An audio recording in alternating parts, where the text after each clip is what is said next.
Man. But well, on that note, let's go ahead and dive into our first ever Monday Mailbag. Of course, we're gonna be doing this every week on Monday. You send us a tweet, reply on Twitter/X, Facebook, Instagram, whatever you want to say about the Bearcats.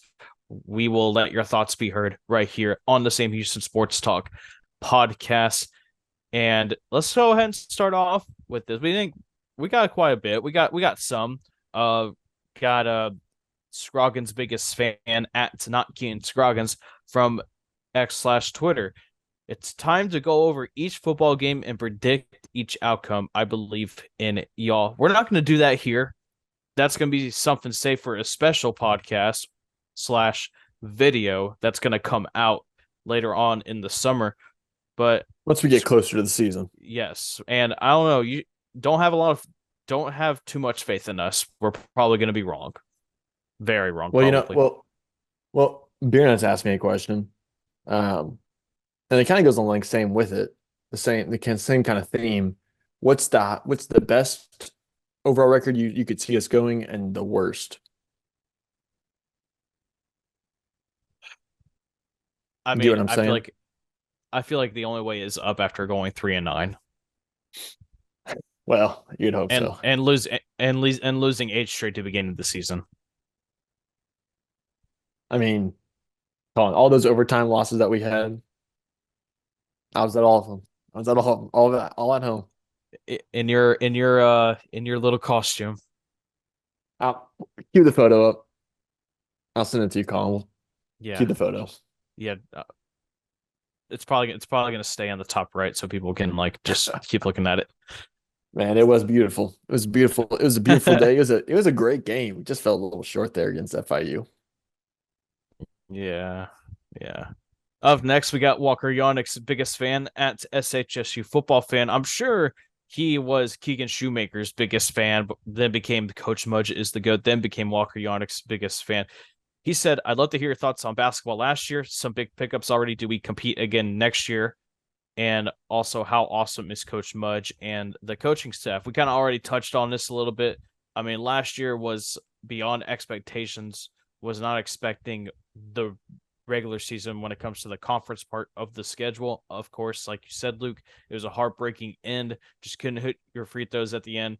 But when it comes to the pickups that we got, Dorian Finister, Hammonds, Sacco, this team is growing up to be much better than last year, and maybe you can argue the year before, especially with also the freshmen that are coming in. And Coach Mudge, I will say, is awesome. He celebrated his 40th birthday this past weekend. He was at the U.S. Open, so happy birthday, belated birthday to Coach Mudge from all of us as Sam Houston Sports Talk. Wow, happy birthday. How old is he again? He's 40. 40. He looks pretty good for 40. Yeah, he was just trying to get that interview. Open. Nice. Yeah. No, man, last year, because what was that? It was an 8-game win streak going into UTEP there. And it's been free throws, man. This team with its free throws the past 4 years has just been brutal. Yeah. I mean, and last year solid against GCU, man. Oh my goodness. Cameron Hoofner. But in past years, right? Besides last year, all the years before, we were off at free throws all year, and we stayed that way. Last year, we were great. Down the stretch throughout the whole season, we were one of the best free throw shooting teams in the nation. We were over 75%. That's really good. And it just cratered at the end. My goodness, that was sad. Hopefully, we don't have to experience that again this upcoming season. And finally, let's end it off with Cats on Top on Twitter/X. He asks a very important question back to football, but he asks who y'all think will be the starting quarterback, because we got 3 good options. I'm going to limit that to 2 options because I think that third option he was going with is DJ Bailey, who I firmly believe will be redshirted to be, prepared and ready whenever his time is coming. It's going to be we talked about this in the first episode. It's going to be between Jace Bauer and Grant Gunnell. Luke, you think it's going to be Jace Bauer? It seems like I think it's going to be Bauer because I don't think you bring him in for him to sit when he comes from Central Michigan, where he did pretty all right, especially on a team that didn't have a lot of weapons. You said who do I think you said? Jace Bauer. Yeah, yeah, completely agree. Yeah, I think DJ Bailey is very interesting because we all saw what he did with DeSoto, undefeated, led him to a championship. There in 5A, or was it no 6A? I'm sorry, 6A. Really good performance there. His thing, he just had a very unique build, if you will say. You Yeah. don't see many units playing quarterback. Well, he did, and he did it really well. I think this year, and that's kind of what I think deterred a lot of teams uh, from recruiting him. He has a great arm talent. Uh, you can tell he's a winner. I think this year will be a get stronger, leaner, more athletic year there in the red shirt, and then I'll see him, I think, really take shape next year, depending on whatever Bauer. But I think it's going to be Bauer for sure. I think the QB totem pole is going to be Bauer, Gunnell, and Hunter Watson. This Iowa Western community college transfer that led them to a D3 national championship. Maybe. So that I could see that being the QB depth chart. Honestly, Luke, I just can't wait for that first depth chart to come out because I there's would good flip. I'd flip Gunnell. Gunnell. You would have Gunnell the Watson. three. Gunnell the Yeah. three.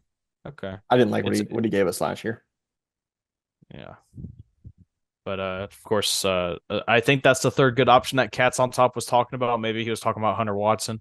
But folks, don't worry. I know, like, here's the thing. I've heard this a lot. I know red shirting is not really something you want to do, especially when it comes to how the portal is these days.